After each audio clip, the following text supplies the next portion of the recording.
मुझे मेरे दोस्त ने शहर के एक बहुत ही मशहूर कैफ़े में इनवाइट किया।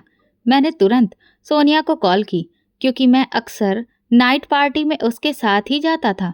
मैंने उससे कहा, पहले क्यों ना लॉन्ग ड्राइव पर चलें, लेकिन उसने सुनते ही साफ इनकार कर दिया। मैं बहुत हैरान हुआ क्योंकि सोनिया को लॉन्ग ड्राइव बहुत पसंद है। ऐसे में उसका इनकार मुझे बिल्कुल भी समझ नहीं आया। तो मैं हैरानी से बोला, सब ठीक तो है? आज सोनिया मैडम इनकार कर रही हैं। मैंने शरारती लहजे में कहा। मेरी बात पर वो उखड़ कर बोली, मेरी तबीयत कुछ ठीक नहीं है, मैं बस सोना चाहती हूँ। उसकी बात सुनकर मैंने तुरंत कहा, ठीक है, फिर मैं भी नहीं जाता।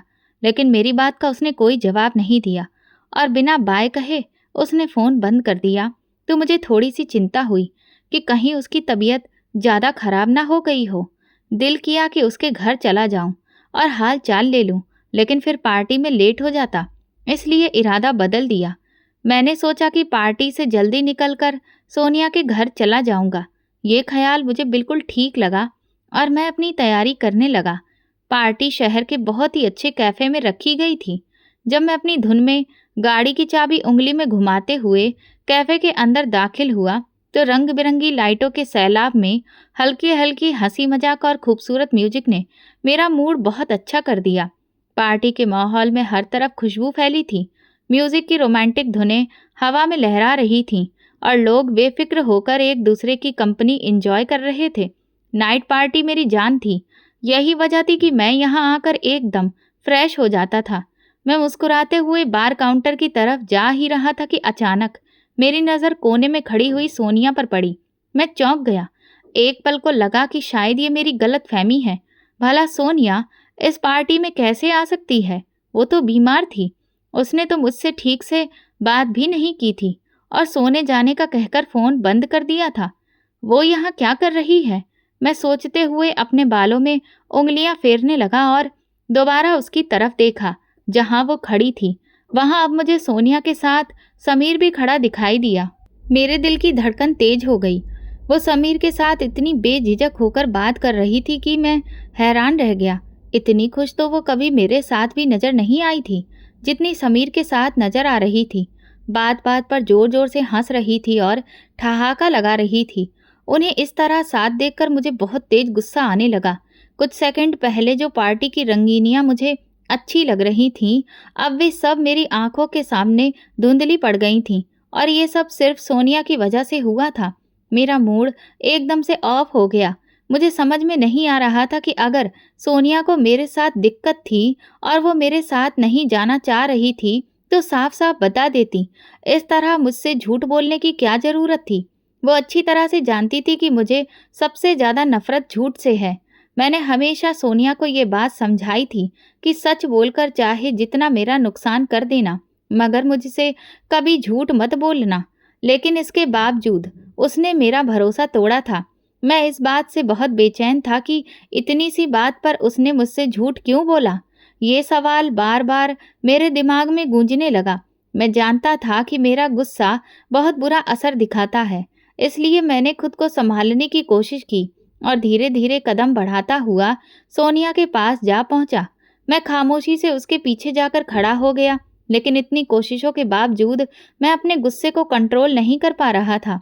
अचानक सोनिया ने नाक सिकोड़ते हुए समीर से कहा, ये खास खुशबू तो अरहान इस्तेमाल करता है। और फिर वो इधर उधर देखने लगी। जैसे ही वो पलटी तो मुझे देखकर थोड़ा सा परेशान हो गई।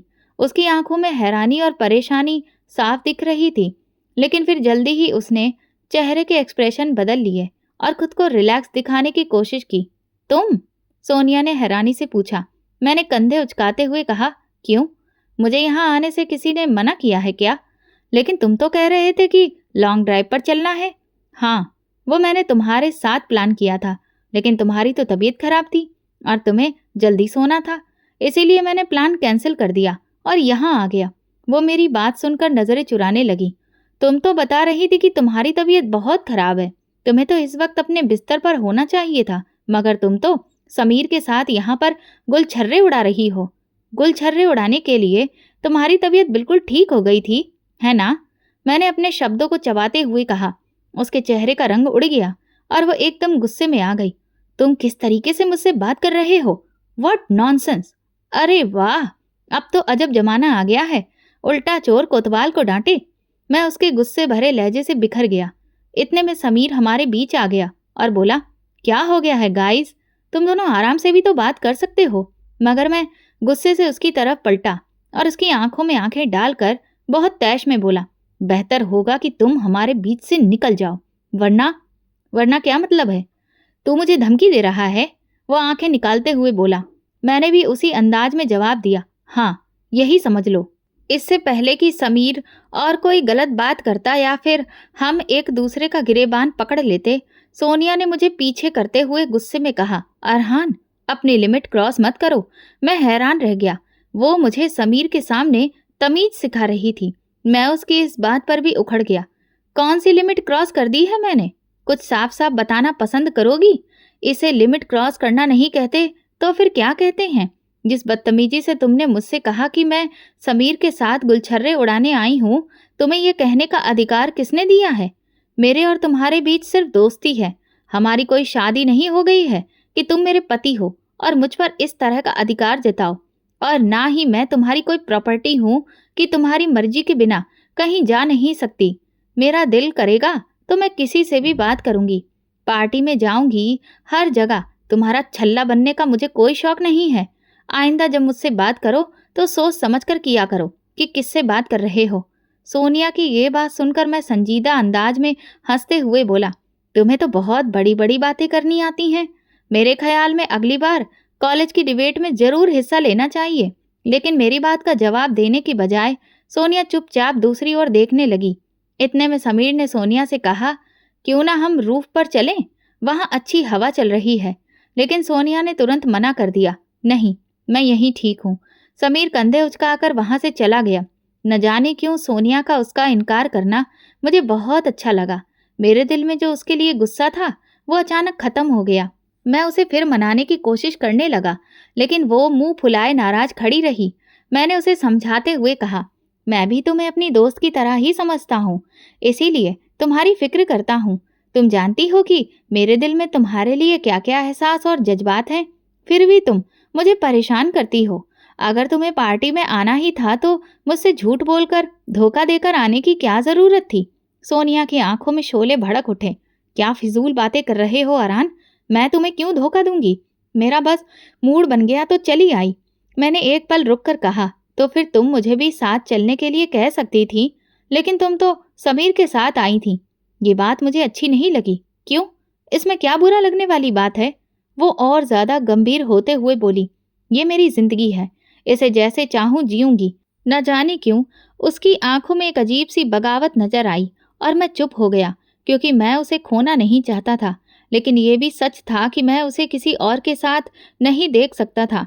सोनिया ने गहरी सांस ली और बोली, देखो अरहान, एक बात गांठ बांध लो, आइंदा जब मुझसे कोई बात करना तो सोच समझ कर करना। उसकी बात सुनकर मैं अपना आपा फिर से खोने लगा। अगर तुम चाहती हो कि मैं सोच समझकर बात करूं, तो तुम भी अपने दोस्तों का चुनाव ठीक से करो। ये शहरी टाइप लड़कों के साथ हंसी मजाक बात करना, इन सब से बचो। अच्छा, अब तुम मुझे बताओगे कि मुझे किससे बात करनी है और किससे नहीं? वो गुस्से से बोली, ये तुम्हारी बहुत बड़ी भूल है अरहान। ये कहकर उसने टेबल से अपना पर्स उठाया और आगे बढ़ गई। मुझे लगा जैसे मेरी जान निकल गई हो। मैं समझ चुका था कि अब हमारे बीच बात बहुत ज्यादा बढ़ चुकी है। हालांकि इसमें गलती उसी की थी, लेकिन वो मानने को तैयार ही नहीं थी। मेरा गुस्सा और बढ़ने लगा। मैं तुरंत उसके पीछे भागा और उसे रोकने की कोशिश की। कहाँ जा रही हो? अब आ ही गई हो तो पार्टी एंजॉय करके ही चलते हैं। लेकिन वो मेरी बात अनसुनी करती हुई बाहर निकल गई। उस वक्त मुझे एहसास हुआ कि शायद मैं कुछ ज्यादा ही आगे बढ़ गया था। मैं जानता था कि वो मुझसे नाराज होकर जा रही है, इसीलिए मैं फिर उसके पीछे लपका और बोला, सोनिया, क्या दिक्कत है तुम्हारी? वो पलटी और शेरनी की तरह गरजी, अरहान, क्या दिक्कत है तुम्हारी? मैं मुस्कुराकर उसकी आंखों में देखने लगा और कहा, मेरी दिक्कत तुम हो। चलो आओ पार्टी में चलते हैं, मूड ठीक हो जाएगा, फिर घर चली जाना। तो वो बोली, नहीं, अब मेरा पार्टी अटेंड करने का मन नहीं है। वैसे भी मेरे सिर में बहुत दर्द है, मुझे घर जाना है। मैंने कहा, अच्छा चलो, थोड़ी देर यहीं बाहर टहल लेते हैं, अच्छी हवा लगेगी तो मूड ठीक हो जाएगा। मेरी बात सुनकर उसकी आंखों में उलझन सी चमक उठी और वो धीरे से बोली, अरहान तुम समझ क्यों नहीं रहे? जब मैं कह रही हूँ कि मुझे घर जाना है तो बात खत्म। ये कहकर जैसे ही वो मेरे बगल से निकलने लगी, मैंने उसका हाथ पकड़ लिया। मेरे ऐसा करने पर वो गुस्से में बोली, छोड़ो मेरा हाथ। उसका ये तरीका मुझे बहुत बुरा लगा। फिर भी मैंने सोचकर कि वो परेशान है, उसका हाथ नहीं छोड़ा और मजाक में कहा, ये हाथ जो मैंने पकड़ा है ये छोड़ने के लिए नहीं पकड़ा। इस पर वो और ज्यादा गुस्सा हो गई और हाथ छुड़ाते हुए चिल्लाई, तुम पागल तो नहीं हो गए हो अरहान? किस भाषा में समझाऊं तुम्हें? कैसे समझाऊं कि मुझे अकेला छोड़ दो? भगवान के लिए मुझे अकेला छोड़ दो। मैंने उसे और ज्यादा परेशान करने के बारे में सोचकर कहा, अगर हिम्मत है तो अपना हाथ छुड़वा कर दिखाओ। उसके और मेरे बीच ये तकरार चल ही रही थी कि अचानक एक बूढ़ा आदमी अपनी चिल्लाती हुई आवाज में जोर से बोला, ए लड़के, ये क्या हो रहा है? उसकी आवाज पर मैं और सोनिया दोनों पलट कर देखने लगे। वो बूढ़ा, जिसकी आंखों में मेरे लिए गुस्सा और सख्ती थी, अपने दोनों हाथ कमर पर रखे हुए मेरी तरफ बढ़ रहा था। तूने बच्ची का हाथ क्यों पकड़ रखा है? लगता है तुम्हारे घर वालों ने तुम्हारी परवरिश ठीक से नहीं की है। शर्म आनी चाहिए तुम्हें। शरेआम दूसरों की बहू बेटियों का हाथ पकड़ते हो। तुम लोगों की आंखों में शर्म भी मर चुकी है। कितने बेशर्म हो तुम, उसने गुस्से से कहा। मेरे साथ साथ सोनिया भी हैरान होकर उस बूढ़े की तरफ देखने लगी। सोनिया का हाथ अभी भी मेरे हाथ में ही था। इतनी ही देर में वो बूढ़ा हमारे पास पहुंच गया और आते ही उसने मुझ पर हुक्म चलाया, इस बच्ची का हाथ छोड़ दो। मैं कुछ बोलने ही वाला था, लेकिन उसने मेरे जवाब का इंतजार किए बिना ही अचानक मेरे गिरेबान को पकड़ लिया और मुझे जोरदार थप्पड़ जड़ दिया। सोनिया का हाथ मेरे हाथ से छूट गया और मेरा दूसरा हाथ अपने गाल पर चला गया। मैं इस कमजोर बूढ़े मरियल आदमी से इस तरह के जवाब की कोई उम्मीद नहीं रख रहा था कि वो यूं मुझ पर हाथ उठा देगा। मेरी हैरानी कम गुस्से में बदलने लगी, ये मुझे खुद भी पता नहीं चला। वो बूढ़ा सोनिया से मुखातिब होते हुए बोला, बेटी आप चली जाइए, जहाँ भी आपको जाना हो, और कोशिश कीजिए कि ऐसी जगह पर ना आया करें, और अगर आना भी हो तो साथ में अपने किसी घरवाले या फिर सहेली को लेकर आएं। इनके जैसे लुच्चे लफंगे किसी भी अकेली लड़की को देखकर अपने आपे से बाहर हो जाते हैं, और लड़कियों की इज्जत बहुत नाजुक होती है, तो अपना ख्याल आपको खुद ही रखना चाहिए। सोनिया का चेहरा गुस्से और शर्मिंदगी से लाल हो रहा था। वो कुछ कदम पीछे हटी और फिर मुझे नजरअंदाज करते हुए पार्किंग एरिया की तरफ बढ़ गई, जबकि वो बूढ़ा वहीं खड़ा था। लेकिन मैं तो जैसे पत्थर की तरह अपनी जगह पर खड़ा का खड़ा रह गया। उस हादसे ने मेरे दिमाग को बिल्कुल सुन्न कर दिया था। बूढ़े के थप्पड़ ने मेरे दिल में उतरकर बदले की चिंगारी भड़का दी थी। वो बूढ़ा वहां से जाने लगा तो मैंने गुस्से से कहा, तुम्हें ये थप्पड़ बहुत महंगा पड़ेगा। तो उस आदमी ने मेरी तरफ देखा और फिर धीरे से मुझसे कहा, मैं तुमसे नहीं डरता।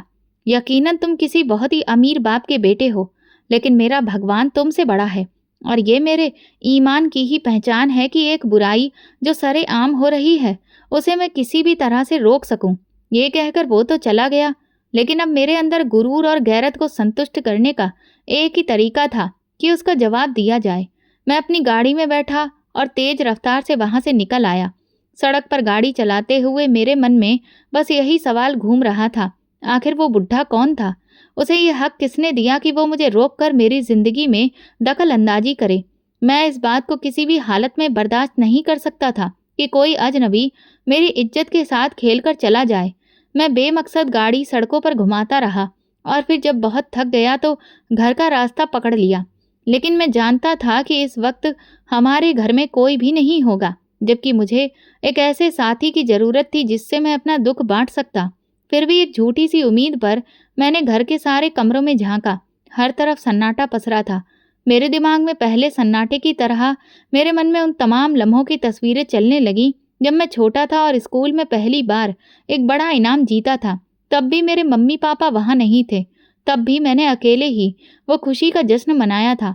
ऐसे लम्हे मेरी जिंदगी में बहुत थे, मगर आज के हादसे ने उन सबका दर्द फिर से ताज़ा कर दिया था। मेरे माँ बाप रात के इस शोर में भी घर पर नहीं थे। ये कोई नई बात नहीं थी। ऐसा अक्सर होता था कि वो अपने कामों में इतने व्यस्त हो जाते थे कि उन्हें अपने ही बेटे की हालत का कोई एहसास नहीं होता था। मेरी माँ एक मशहूर सामाजिक कार्यकर्ता थीं। उनके दिन का ज़्यादातर हिस्सा ज़रूरतमंद लोगों की मुश्किलों को हल करने और उनके लिए सुविधाएं मुहैया कराने में गुजरता था। अक्सर उन्होंने मुझे बताया था कि उनकी ज़िंदगी का मकसद दूसरों की मदद करना है। ये बात सुनकर मुझे कभी-कभी गर्व भी होता था, लेकिन अक्सर मेरे दिल में एक छोटा-सा दर्द भी पैदा होता था कि उनके पास मेरे लिए वक्त ही नहीं है। मेरे पापा भी कुछ कम नहीं थे। वो एक एनजीओ चलाते थे और उनका मानना था कि इस दुनिया में बदलाव लाने के लिए ज़रूरी है कि हम अपनी बनाई हुई सीमाओं से बाहर निकलें और ज़रूरतमंद लोगों के लिए कुछ करें। मगर वो बातें अक्सर सिर्फ बातें ही रह जातीं। जब उनकी मौजूदगी और मोहब्बत की सबसे ज़्यादा ज़रूरत मुझे होती थी, तब वे कहीं भी नहीं होते थे। उन दोनों की अपनी-अपनी दुनिया थी और दोनों ही अपनी इस दुनिया में खुश थे और इस बात से कोई फ़र्क नहीं पड़ता था कि घर में उनकी एक औलाद इमोशनल तौर पर टूट रही है और उसे किसी सहारे की ज़रूरत है। मैं उस वक़्त बहुत ज़्यादा इमोशनल सपोर्ट चाहता था। मैं सोनिया से बहुत प्यार करता था, लेकिन कुछ समय से मैंने ये बात नोट की थी कि सोनिया मुझसे पीछा छुड़ाने की कोशिश कर रही थी। वो मेरी मोहब्बत का जवाब मोहब्बत से नहीं देती, जैसे पहले दिया करती थी, और मुझे यही समझ नहीं आ रहा था कि वो ऐसा क्यों कर रही है। अगर अभी इस वक़्त मेरे माँ-बाप मेरे लिए अवेलेबल होते तो मैं उनसे सलाह लेता कि मुझे इस मोड़ पर क्या करना चाहिए। एक ऐसी लड़की जिसे मैं दिलो जान से चाहता हूँ, जिसके बिना रहने के बारे में मैं सपने में भी नहीं सोच सकता, वो अब मेरे अलावा किसी और से बात करने में ज़्यादा ध्यान दे रही है और यही बात मेरे लिए बर्दाश्त करना मुश्किल हो रहा था। और आज तो दो-दो बातें मेरे लिए बर्दाश्त से बाहर हो गई थीं। एक सोनिया का व्यवहार जो मेरी समझ से ऊपर जा रहा था और दूसरा वो बुड्ढा जिसने मेरे मुंह पर थप्पड़ मारा, ये जाने बिना कि मैं कौन हूँ या सोनिया के साथ मेरा कितना करीबी रिश्ता है। उस आदमी का थप्पड़ याद आते ही मेरा हाथ अपने आप ही मेरे गाल पर चला गया, लेकिन मुझे अचानक एक पल को ख्याल आया कि वो आदमी तो एक अजनबी था। उसे मेरे और सोनिया की नज़दीकियों के बारे में कुछ भी नहीं पता था। उसे नहीं पता था कि हम कितने अच्छे दोस्त हैं और मैं मजाक-मजाक में ही उसका हाथ पकड़ के रखा था। लेकिन सोनिया, वो तो ये बात बहुत अच्छे से जानती थी ना, तो उसने उस बूढ़े आदमी से कुछ भी क्यों नहीं कहा? उसने उस आदमी को ये बताने की कोशिश क्यों नहीं की कि ये मेरा दोस्त है? अगर उसने मेरा हाथ पकड़ भी लिया है, तो तुम्हें क्या तकलीफ है? लेकिन वो चुपचाप उस आदमी की तरफ देखती रही, जैसे उसकी एहसानमंद हो। इस ख्याल के आते ही मेरा दिमाग घूमने लगा। मेरी बेचैनी अब पहले से और भी ज़्यादा बढ़ गई। मुझे रह रहकर उस आदमी पर गुस्सा आने लगा। बल्कि सच कहूँ तो सोनिया का गुस्सा भी मुझे उस बूढ़े पर निकालने का दिल चाह रहा था।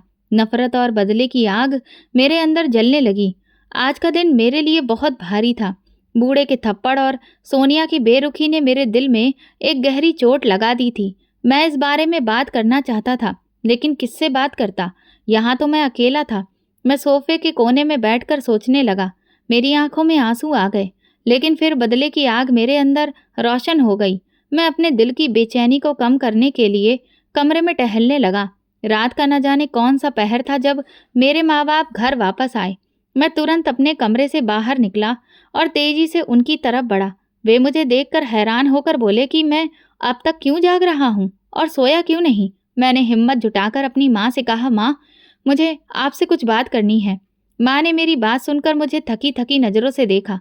बेटा, अभी नहीं, मैं बहुत थकी हुई हूँ, कल बात करेंगे। और ये कहकर वो अपने कमरे में चली गईं।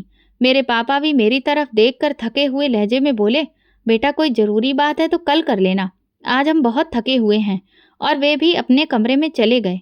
मेरे दिल में दुख और गुस्से की लहरें दौड़ने लगीं। मैंने सोचा कि शायद मेरे माँ बाप को इस बात से कोई फ़र्क ही नहीं पड़ता कि मैं कितना परेशान हूँ। शायद मैं उनकी ज़िंदगी में एक ऐसी चीज़ हूँ जिसकी ज़रूरत उन्हें कभी महसूस ही नहीं होती। लिहाजा मैंने खुद को तसल्ली देते हुए कहा कि अब मुझे खुद ही बड़ा हो जाना चाहिए। मैं कब तक उनके ऊपर निर्भर रहूँगा? मुझे अपने मामले में किसी से सलाह मशवरे की ज़रूरत नहीं है, बल्कि जो चीज़ मुझे तकलीफ़ देती है, उनसे छुटकारा हासिल करना मुझे खुद ही सीखना होगा। इसलिए मैंने उस बूढ़े से बड़ा सा बदला लेने का पक्का इरादा कर लिया और दिल ही दिल में प्लानिंग करने लगा कि सबसे पहले उस आदमी के बारे में जानना चाहिए कि वो कौन है और कहाँ रहता है। मैंने अपने कुछ काबिल और भरोसेमंद दोस्तों को कॉल किया और इस पूरे वाक्य के बारे में बताया। सबने मेरी बात ध्यान से सुनी और फिर कुछ नहीं तो यही राय दी कि इस मामले को यहीं पर छोड़ दो। लेकिन मेरा गुस्सा था कि रुकने का नाम ही नहीं ले रहा था। मुझे हर हालत में कैसे भी करके बदला लेना ही था। मैं रातों को सो नहीं पा रहा था। उस बूढ़े का थप्पड़ मेरे चेहरे पर छप गया था। ये थप्पड़ सिर्फ मेरे चेहरे पर नहीं बल्कि मेरी इज्जत के ऊपर भी पड़ा था। इसलिए एक दिन मैंने बिना सोचे समझे ही संजय को कॉल कर दिया। वो 2-3 बार जेल जा चुका था और अपराध का रिकॉर्ड भी रखता था। उससे मुलाकात एक नाइट पार्टी में हुई थी। बंदा मुझे काफ़ी दमदार लगा तो मैंने उससे हाय हेलो रख ली थी। आज वही हाय हेलो मेरे काम आ गई।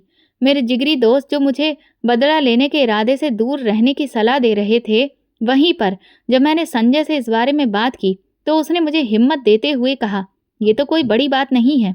अगर आप अपने दिल की भड़ास निकालना चाहते हैं तो ज़रूर निकालो। मैं इस मामले में पूरी तरह से आपके साथ हूँ। उसका बस ये कहना ही मेरे लिए काफ़ी था, क्योंकि ये बात मेरे मन में बैठ चुकी थी कि जब तक मैं बदला नहीं ले लेता मुझे चैन नहीं मिलने वाला। और इस जज्बे को और ज़्यादा भड़काने में संजय ने मेरा पूरा साथ दिया।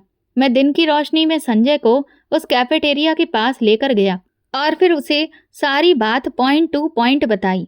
संजय ने मेरी बात ध्यान से सुनी और फिर बड़े ही बेफिक्र अंदाज में बोला, आप उससे बदला लेना चाहते हो, लेकिन कैसा बदला? क्या आप उसे कोई नुकसान पहुंचाना चाहते हो? मैंने ठंडे लहजे में जवाब दिया, अभी मैं इस बारे में कुछ कह नहीं सकता हूँ, लेकिन इतना जरूर है कि मैं उसे ऐसा सबक सिखाना चाहता हूँ कि वो सारी जिंदगी याद रखे। संजय ने मेरे कंधे पर हाथ रखते हुए वादा किया, मैं आपके साथ हूँ। जहाँ आप कहोगे मैं आपकी मदद के लिए मौजूद रहूँगा। हमने फिर ये डिसाइड किया कि उस बूढ़े की निगरानी करेंगे, उसके रोजाना के रूटीन पर नज़र रखेंगे ताकि हमें उसकी कमजोरी का अंदाजा हो और किसी मौके पर उसके खिलाफ कोई कदम उठाने का मौका मिल सके। अगले दिन से हमने बूढ़े की हर एक एक्टिविटी पर नज़र रखना शुरू कर दी। वो सुबह एक स्कूल में जाता था और फिर वहाँ बच्चों को पढ़ाता था और शाम को घर चला जाता था। रोजाना का यही रूटीन था। हम दोनों एक कैफेटेरिया में बैठकर उसे देखते और वक्त वक्त के साथ उसकी हर एक हरकत पर नज़र रखते। शुरू शुरू में कुछ खास तो सामने नहीं आया, मगर फिर एक दिन हमें एक ऐसा मौका मिला जिसने हमारे इरादों को एक नया मोड़ दे दिया। एक दिन जब हम कैफेटेरिया में बैठे थे तो वो टीचर विनोद अपने स्कूल से बाहर निकला और उसके साथ में एक लड़की भी थी जिसने अपने चेहरे को दुपट्टे से कसकर बांध रखा था। उसके चेहरे से आंखों के सिवा कुछ भी नजर नहीं आ रहा था। वो दोनों स्कूल के सामने कुछ देर रुके। टीचर ने उसके सर पर प्यार से हाथ रखा और मुस्कुराते हुए कुछ बातें की। ये नज़ारा हमारे लिए हैरान कर देने वाला था। संजय ने मेरी तरफ देखा और कहने लगा, क्या ये इसकी कोई स्टूडेंट हो सकती है या शायद कोई करीबी रिश्तेदार? ये इसकी बेटी तो नहीं है कहीं? मैं संजय की बात सुनकर एकदम से चौंक गया और उसकी तरफ पलटकर देखा। संजय की बात मेरे दिमाग में जाकर अटक गई। मैंने दोबारा पलटकर लड़की की तरफ देखा। वो अब उसके पास से जा चुकी थी और बस स्टॉप की तरफ उसने रास्ता मोड़ लिया। टीचर की बेटी, मैंने धीरे से कहा। अगर ये लड़की टीचर की बेटी है तो फिर बदले का इरादा तो साफ हो गया ना।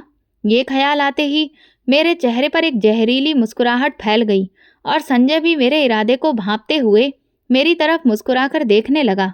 अगले कुछ दिन हमने उस लड़की की सख्त निगरानी करना शुरू कर दी। हर सुबह उसे टीचर के साथ स्कूल से निकलते हुए और कुछ दूरी पर बस स्टॉप तक जाते हुए देखा। फिर अकेले बस में सवार होकर वो चली जाती। हमने वक्त नोट कर लिया था कि वो कब यहाँ से गुजरती है और कब हमें उसे अपने कब्जे में लेना है। उस टीचर विनोद के थप्पड़ ने मेरे अंदर एक ऐसी आग भड़का दी थी जिसे बुझाने का भी एक ही रास्ता था कि किसी तरह उसकी बेटी के साथ मुलाकात और जान पहचान बढ़ाई जाए और उसे फिर मोहब्बत के जाल में फंसाकर उसे ऐसा बदला लिया जाए कि वो टीचर दोबारा किसी के भी मुंह पर थप्पड़ मारने की हिम्मत भी ना करे। 1 हफ्ते की कड़ी निगरानी से मैं ये बात तो समझ गया था कि टीचर इस स्कूल के बगल में ही रहता है और उसका परिवार भी यहीं पर है और ये लड़की जिसे इसका गहरा रिश्ता है वो यकीनन इसकी बेटी ही होगी, क्योंकि ये लड़की जब सुबह निकलती थी तो शाम को वापस उस स्कूल में आती जाती रहती थी और वो भी उनके साथ ही रहती थी। इसके अलावा मैंने उन दोनों बाप बेटी को कहीं और भी आते जाते नहीं देखा। अब मुझे सिर्फ ये जानना था कि वो लड़की कहाँ जाती है, क्या करती है और उसका रूटीन क्या है। मैंने ये भी महसूस किया कि वो बहुत मासूम और खामोश स्वभाव की लड़की थी। शायद उसने कभी किसी गैर इंसान से बात भी नहीं की हो। यही तो वो बात थी जो मुझे उस लड़की की तरफ खींच रही थी। मैंने उसके मामले को जब अच्छी तरह से समझ लिया, तो मेरी जान में कुछ बातें आईं, जिनमें से ये एक थी कि वो एक गर्ल्स स्कूल में टीचर है और रोज़ सुबह वहीं पर पढ़ाने के लिए जाती है और शाम से ज़रा पहले वो अकेली वापस आ जाती है। एक दिन जब मैंने उसे अपने स्कूल जाने के लिए निकलते देखा, तो मैं भी उसके पीछे-पीछे चलने लगा और उसे 1-2 आवाज़ दी। उसने पलटकर देखा, मगर किसी भी बात का जवाब दिए बिना ही वो तेज़-तेज़ कदमों से चलती रही। उसके इस तरह से खामोश रहने और नज़रअंदाज करने से मेरे अंदर गुस्सा और ज़्यादा भड़क गया था। मैं सोचने लगा कि आखिर मैं कब तक इस तरह से इसके पीछे-पीछे भागता रहूँगा। संजय ने भी एक दिन परेशान होकर मुझसे कहा कि इस मामले का कुछ और हल भी तो निकल सकता है, लेकिन इस पर मेरा दिल नहीं माना। लेकिन एक दिन जब अपने घर से निकली वो और अपने रोज के रास्ते पर जाने की जगह वो एक गली में मुड़ गई, जिसका दूसरा सिरा बाजार की तरफ जाता था, तो मैं ये देखकर बहुत खुश हो गया कि आज वो बाजार जा रही है। यकीनन आज तो मुझे उससे बात करने का ज़्यादा मौका मिल जाएगा। मैं भी धीरे-धीरे उसका पीछा करने लगा। मेरे देखते ही देखते वो एक कॉस्मेटिक की दुकान के अंदर चली गई, तो मैं दुकान से बाहर ही लगकर खड़ा हो गया और उसके बाहर आने का इंतज़ार करने लगा। जब वो कुछ ज़रूरी चीज़ लेकर दुकान से बाहर निकली, तो मैंने मौका देखकर उसके सामने जाकर कहा, हेलो, मैं आपसे कुछ बात करना चाहता हूँ। वो एकदम से सहम गई और नज़र झुकाकर जल्दी से आगे बढ़ने लगी। मैंने कहा, देखिए, डरिए मत, मैं आपको कोई नुकसान नहीं पहुँचाना चाहता, बस आपसे दोस्ती करना चाहता हूँ। मेरी बातों का उस पर कोई भी असर नहीं हुआ। वो तुरंत वहाँ से तेज़-तेज़ चलने लगी। उसके चेहरे पर छाई हुई बेचैनी मुझे दुपट्टा लपेटने के बावजूद भी छुप नहीं पा रही थी। लेकिन मैंने हिम्मत नहीं हारी और फैसला किया कि एक ना एक दिन तो उसे मैं अपनी तरफ खींच के ही रहूँगा। अगले दिन वो जैसे ही बाहर निकली, मैंने उसके पीछे चलना शुरू कर दिया और लगातार उससे बात करने की कोशिश करने लगा। देखिए, मुझे आपकी खामोशी बहुत पसंद आई है। ऐसी लड़कियां बहुत कम मिलती हैं, मैंने कहा, लेकिन उसने कोई जवाब नहीं दिया। उसका ये ठंडा रवैया मेरे लिए एक चैलेंज बन गया था। मैं हर रोज़ उसके रास्ते में आकर खड़ा हो जाता, यहाँ तक कि मैं उसके साथ बस स्टॉप पर भी जाकर खड़ा हो जाता, मगर वो मुझे लगातार इग्नोर करती। जाने क्यों मुझे सोनिया का ख्याल भी आता था। सोनिया भी तो मुझे ऐसे ही इग्नोर कर रही थी। सोनिया का ख्याल आते ही मेरे दिल में एक टीस सी उठती थी। लेकिन मैं अब इस रोज़-रोज़ के पीछा करने से बहुत थक चुका था। वो किसी भी हालत में कोई भी रिएक्शन देने को तैयार नहीं थी। मुझे वैसा लगने लगा जैसे मैं किसी दीवार के ऊपर अपना सिर मार रहा हूँ और अपना वक्त बर्बाद कर रहा हूँ। लेकिन हाँ, बस उसकी आंखों से पता चलता था कि वो अंदर ही अंदर से बेचैन है। जब मैंने देखा कि पीछा करने का कोई खास फायदा नहीं हो रहा और ना ही वो मेरी बात सुन रही है, तो एक दिन मौका को गंवाए बिना मैंने उसका रास्ता रोक लिया और बड़े ही नरमी से उससे बात करते हुए कहा, मैंने जब से आपको देखा है, मेरा दिल आप पर मर मिटा है। मैं जब तक आपको देख ना लूं, मुझे चैन नहीं आता। मैं इतने दिनों से आपके पीछे पीछे आ रहा हूँ, लेकिन आपने मुझे कभी भी कोई वैल्यू नहीं दी। कभी तो मेरी किसी बात का जवाब दे दीजिए। मेरी बात सुनकर उसने पहली बार मेरी तरफ नज़र उठाकर देखा, तो उसकी आंखों में मुझे बहुत ज़्यादा बेबसी नज़र आई। मैं फिर से मासूम सूरत बनाकर उससे कहा, आप मुझसे दोस्ती करेंगी? भरोसा करिए, मैं आपको बहुत खुश रखूँगा। उसकी आंखों से अंदाज़ा हो गया था कि वो मुझसे बहुत बुरी तरह से डर गई है और यही वजह थी कि वो आगे जाने की जगह अपने घर की तरफ वापस मुड़ गई। उस घर की तरफ जाते देखकर मेरा दिमाग गुस्से से भरने लगा। आखिर कितने दिन तक मैं उस लड़की के पीछे पागलों की तरह फिरता रहूँगा। मैं गुस्से में घर जाने की जगह कैफेटेरिया में आकर बैठ गया और अपने लिए कॉफ़ी का ऑर्डर दिया। मुझे आज फिर सोनिया बहुत ज़्यादा याद आई, तो मैंने उसे कॉल मिलाई, लेकिन वो बार-बार काट देती थी। इससे मुझे और ज़्यादा झुँझलाहट होने लगी। मैंने अपनी कॉफ़ी ख़त्म की ही थी कि अचानक सोनिया समीर के साथ इस कैफ़े के अंदर दाखिल होती हुई दिखाई दी। गुस्से से मेरी कनपटी जलने लगी। मैं जिस टेबल पर बैठा था, वो कैफ़े के पिलर की आड़ में थी, इसीलिए कैफेटेरिया में दाखिल होते हुए मुझ पर डायरेक्ट उसकी नज़र नहीं पड़ सकती थी। लेकिन मैं दरवाजे से आने वाले हर इंसान को बहुत आसानी से देख सकता था। थोड़ी देर बाद मैंने फिर कॉल की तो उसने कॉल उठा ली। मैंने उससे पूछा कि वो कहाँ है, तो वो कहने लगी कि मैं इस वक्त घर पर हूँ। मेरे घर में कुछ मेहमान आए हुए हैं और उनके साथ मैं बहुत बिजी हूँ। जबकि वो ठीक मेरे सामने ही समीर के साथ बैठकर आराम से कॉफ़ी पी रही थी। उसका झूठ दूसरी बार मैंने पकड़ा था।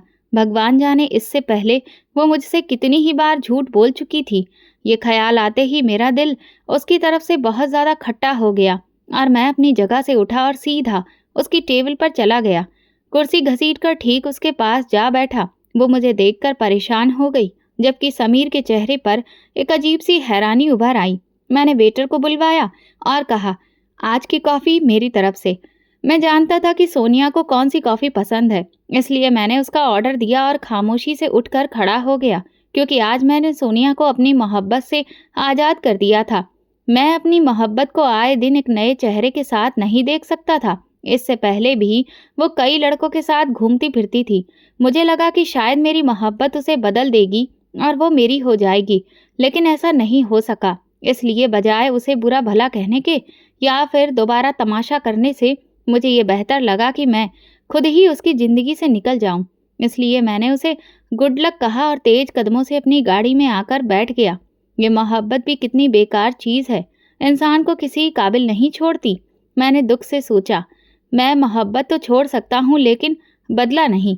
स्कूल के सामने खड़े उस बूढ़े को देखकर मेरे अंदर फिर से आग सुलगने लगी, तो मैंने तुरंत संजय को कॉल मिलाया और उससे कहा, मैं जिस इरादे पर काम कर रहा था, अब वो मुझे कामयाब होता हुआ दिखाई नहीं दे रहा है। लिहाजा अब मैं एक और प्लान पर काम करना चाहता हूँ। क्या तू इस सिलसिले में मेरी मदद करेगा? तो संजय ने हाँ बोल दिया, क्योंकि अब मुझे इतना समझ आ गया था कि ये लड़की उसी आदमी की बेटी ही थी जो मेरे मोहब्बत के जाल में तो फंस नहीं रही थी, बल्कि उल्टा अब तो ऐसा हो रहा था कि बस स्टॉप तक उसके साथ उसका कोई ना कोई भाई या फिर वो बूढ़ा खुद जाता था, और वापसी पर भी जब वो बस स्टॉप पर उतरती तो उनके घर का कोई ना कोई उसे लेने के लिए आया होता था। यकीनन उसने अपने घर में कोई ना कोई ऐसी बात जरूर की थी जिसकी वजह से अब कोई ना कोई उसके साथ आने जाने लगा था। मैं भी उसका पीछा करते करते थक गया था, क्योंकि सोनिया की मोहब्बत में भी मैं इसी तरह से दौड़ता रहा था। इसलिए मैंने संजय से कहा, अब मैं इस लड़की को अगवा करना चाहता हूँ, और ये कैसे करना है इसका प्लान तू बना, क्योंकि मेरा दिमाग अब काम नहीं कर रहा है। तो उसने मेरे कंधे पर हाथ रखकर कहा, आप बिल्कुल भी फिक्र ना करें, आप सब कुछ मुझ पर छोड़ दीजिए। बस इतना बता दीजिए कि उसे लेकर कहाँ पर आना है। तो मैंने उसे अपने फ्लैट की लोकेशन समझाई और कहा, किसी भी तरह से लड़की वहां पहुंच जानी चाहिए। उसने कहा, ठीक है, आपका काम हो जाएगा। अगले दिन वो जैसे ही स्कूल से निकली और बस स्टॉप की तरफ बढ़ने लगी, मैंने संजय को इशारा किया।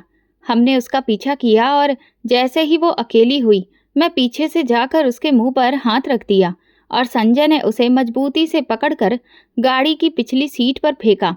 ये कुछ सेकंड की ही कार्रवाई थी, लेकिन उस बूढ़े की नज़र में आ गई। वो तुरंत गाड़ी की तरफ लपका, लेकिन इस दौरान मैंने गाड़ी स्टार्ट कर दी और तेजी से आगे बढ़ा दी। हम दोनों ने मास्क पहने हुए थे, इसलिए उस आदमी का हमें पहचान पाना तो सवाल ही नहीं था। इसलिए हम उसकी तरफ से बेफिक्र थे। मैं उस लड़की को बेहोशी की हालत में फ्लैट के अंदर लेकर आया। संजय जा चुका था और अब फ्लैट में मैं और वो लड़की बिल्कुल अकेले थे। वो आधी बेहोशी की हालत में बेड पर लेटी हुई थी, लेकिन भगवान जाने कि मैं अब तक उसके करीब क्यों नहीं जा पा रहा था। मैं उसके होश में आने का इंतज़ार करने लगा। थोड़ी देर गुजरी कि धीरे धीरे उसके शरीर में हरकत होने लगी, तो मैं अलर्ट हो गया। वो धीरे धीरे होश में आ रही थी। मैं तुरंत पानी लेने किचन में गया और जैसे ही कमरे में वापस आया तो मेरे कदम जैसे किसी ने जकड़ लिए। मैंने आज तक इतनी खूबसूरत लड़की कहीं नहीं देखी थी। उसके चेहरे से उसका दुपट्टा हट चुका था और वो बहुत तेज तेज सांस ले रही थी। उसकी हिरनी जैसी आंखों में डर था और वो अपने दाएं बाएं नजरें घुमाकर ये जानने की कोशिश कर रही थी कि वो कहाँ है। वो बार बार अपना सिर पकड़ लेती थी। यकीनन इस वक्त उसका सर घूम रहा था। मैं दरवाजे के पास खड़ा उसके खूबसूरत चेहरे के दीदार में इतना खो गया था कि मेरे खुद के होश काम करना ही छोड़ चुके थे।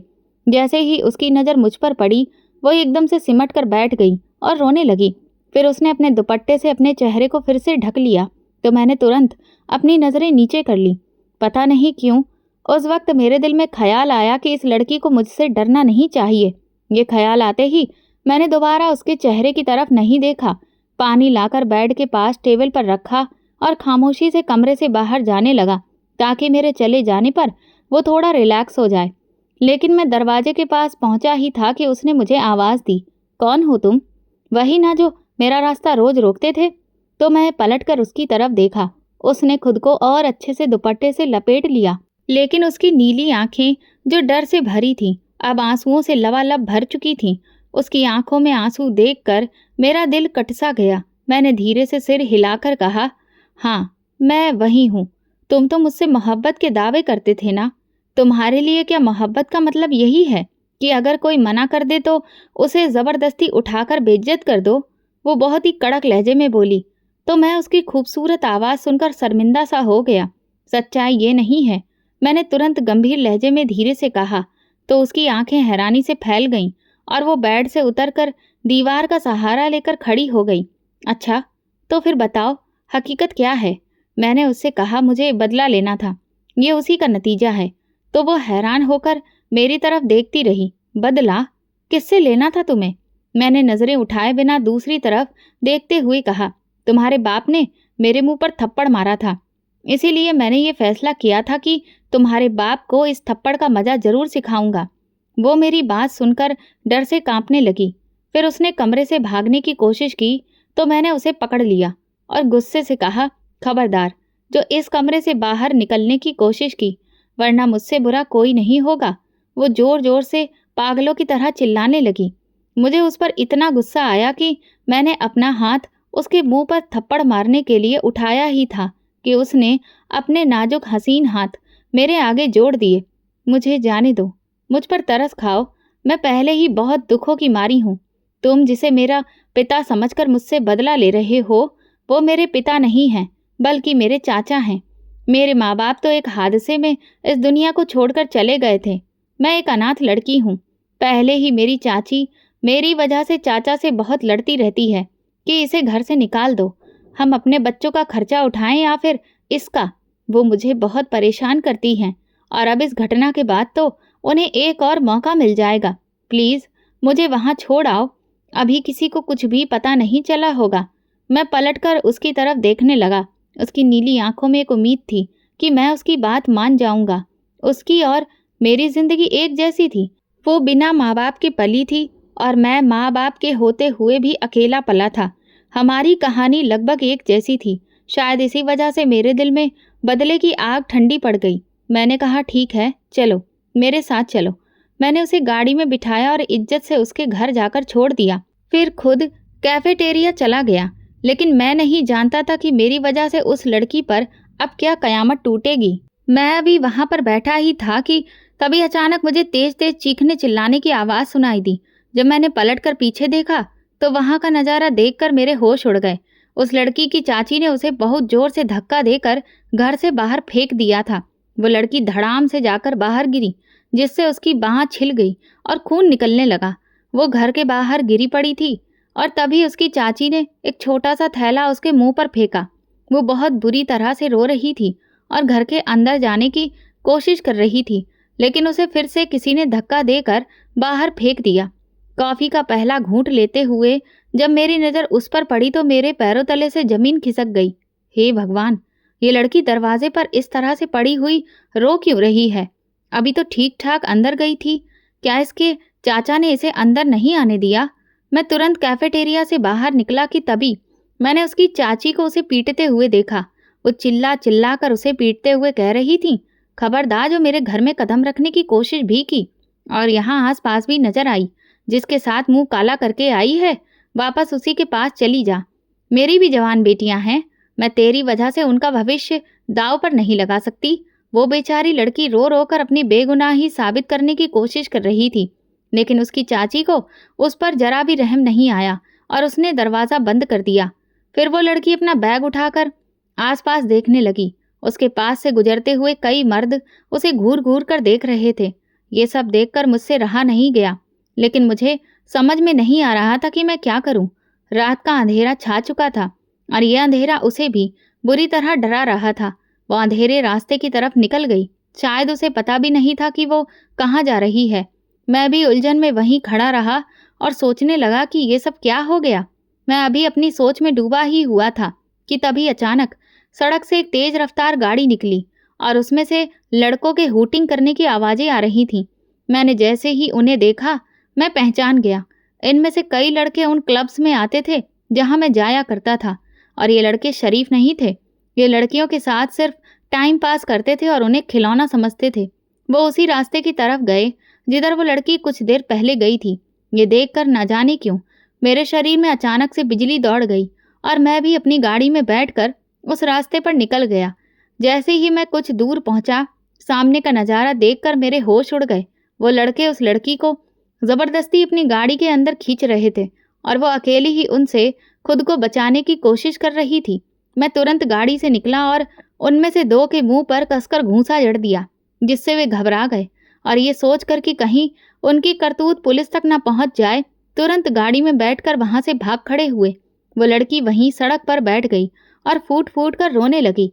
मैंने उससे कहा, मैं जानता हूँ कि ये सब मेरी वजह से हुआ है, इसीलिए तुम प्लीज़ मुझे एक मौका दो। मैं ही इस सब को ठीक कर दूंगा। शायद उसके पास भी अब और कोई सहारा नहीं था, इसलिए जब मैंने उसका बैग उठाया तो वो चुपचाप मेरे साथ आकर गाड़ी में बैठ गई। आंसू लगातार उसके गालों पर बह रहे थे और ये सब देखकर मुझे लग रहा था कि जैसे मेरा दिल कट रहा हो। वो बेचारी बेगुनाह थी और सिर्फ मेरी वजह से बदनाम हो गई थी। गाड़ी चलते चलते न जाने मेरे मन में क्या ख्याल आया कि मैंने उसकी तरफ मुड़कर कहा, मुझसे शादी करोगी? तो वह हैरानी से मेरी तरफ देखने लगी। मैंने कहा, मैं तुम्हारे साथ एक पवित्र रिश्ता रखना चाहता हूँ और शादी से बढ़कर कोई रिश्ता पवित्र नहीं है।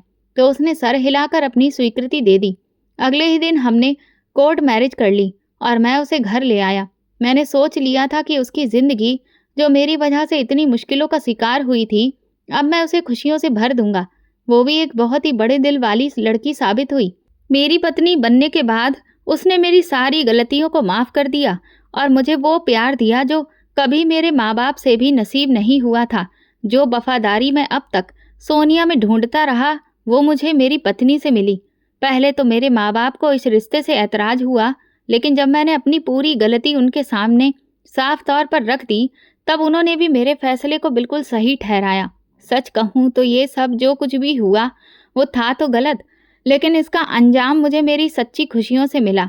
हाँ, मेरे मन में ये बात ज़रूर रहती थी कि शायद मेरी पत्नी मुझसे वैसे प्यार नहीं करती जिसे मैं सच्चा कह सकूं, लेकिन जल्दी ही वो दिन भी आया जब उसने खुद मुझे अपनी मोहब्बत का इजहार किया। और फिर उस दिन को सेलिब्रेट करने के लिए मैं उसे शाम को डिनर डेट पर ले जाने लगा। लेकिन जैसे ही हम तैयार होकर बाहर निकल रहे थे, तभी सोनिया बहुत बुरी हालत में अंदर दाखिल हुई। वो पहले तो नाराज होने लगी कि मैंने किसी और से शादी कैसे कर ली। जब मैंने उसे उसकी एक एक हरकत बताई, तब उसे खुद पर शर्मिंदगी हुई और वो अपने किए पर माफ़ी मांगने लगी। वो कहने लगी, मैं भटक गई थी, मेरी आंखों पर लालच की पट्टी बंधी थी। मुझे लगा समीर तुमसे ज़्यादा पैसे वाला है और वो मुझे वो सारी खुशियाँ देगा जो तुम नहीं दे सकते। लेकिन वो तो सिर्फ टाइम पास कर रहा था, मेरे साथ ही नहीं, कई और लड़कियों के साथ भी। अब मुझे अपनी गलती का एहसास हो गया है। प्लीज़ तुम मुझे माफ़ कर दो, इस लड़की को तलाक दे दो और मुझसे शादी कर लो। मैंने उससे कहा, शादी कोई बच्चों का खेल नहीं है। अब मैं तुमसे नहीं, अपनी पत्नी से बहुत प्यार करता हूँ और मरते दम तक करता रहूँगा। इसलिए आज के बाद अपनी शक्ल भी मत दिखाना। ये कहते हुए मैं अपनी पत्नी का हाथ पकड़कर गाड़ी में बैठा और वहाँ से निकल गया और पीछे सोनिया फूट फूट कर रोती रह गई। तो दोस्तों, अगर आपको हमारी कहानी पसंद आई हो तो कमेंट करके ज़रूर बताएं। वीडियो को लाइक करें और ज़्यादा से ज़्यादा शेयर करें। अगर आप मेरे चैनल पर नए हैं तो नोटिफिकेशन बेल को ज़रूर दबा दें ताकि अगली अपडेट सबसे पहले आपको मिले। धन्यवाद।